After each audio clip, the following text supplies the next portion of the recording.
Another show of strength for President Trump and the Republican Party he is clearly remaking in his own image. One of his frequent critics, Congressman Thomas Massie, lost his GOP primary in Kentucky to former Navy SEAL Ed Gallrein, a candidate very aggressively backed by the president. Ed O'Keefe is in Kentucky with more on this and other interesting primaries of last night. Ed, good morning.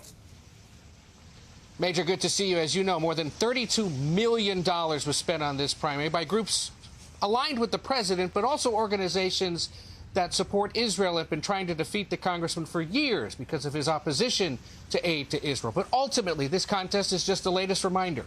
If you're a Republican who crosses President Trump, you will pay the political consequences. Welcome to the most expensive congressional primary ever. Kentucky Congressman Thomas Massie, the latest in a long line of Republicans defeated after falling out of favor with President Trump. In his concession speech, Massie made a pointed jab at his opponent. I would have come out sooner, but I had to call my opponent and concede, and it took a while to find Ed Gallrein in Tel Aviv.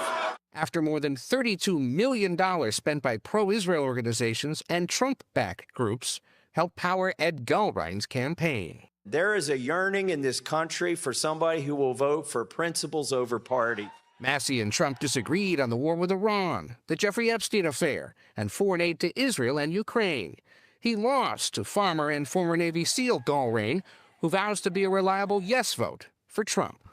I want to thank President Trump for his endorsement. The president, who encouraged those outside groups to spend all that money, showed no mercy. He was a bad guy. He deserves to. In Georgia, another one-time Trump foe went down as Brad Raffensperger lost his Republican bid for governor. The state's top election official famously defied Trump's demand in 2020 to find enough votes to help him win the key swing state. And even before last night's results, the president jumped into the next big contest, a Texas-sized Republican runoff between Senator John Cornyn and Ken Paxton, the state attorney general. Paxton's faced years of investigations and impeachment attempts over corruption allegations that he denies.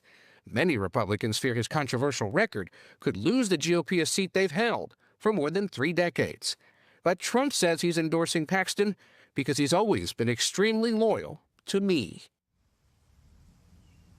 There are concerns across the GOP that they're now going to have to spend tens of millions of dollars to help Paxton defeat Democrat James Tallarico when they could have spent that money in easier-to-win, less expensive Senate contests in states like North Carolina, Georgia, and Maine. Adriana, all this a reminder. It's going to be a very expensive campaign year. Yep, it already has been. Ed, thank you so much. So, Major, you were here late into the night covering these primaries. What's your takeaway? So let's talk about Texas for a second. The president endorsed Ken Paxton. That's not a huge surprise. But to Ed's point, it is going to cost Republicans more to win that seat, which they probably will. But when you take money and you put it in Texas, you are taking it off the field elsewhere. Now, Republicans talking last night said there's plenty of money to go around. We'll have enough to cover all of our bets. But it is a complicating factor created by the president's endorsement. And the other thing it does is it creates more enemies within the Senate Republican conference for the president. So his legislative agenda, trying to get through the Senate, is now going to have some foes in the Republican ranks. Bill Cassidy lost on Saturday. John Cornyn is not going to have any loyalty to the president. Those might be surprising new votes for the president to have to deal with. Oh, that's an interesting point. Major, thank you so much.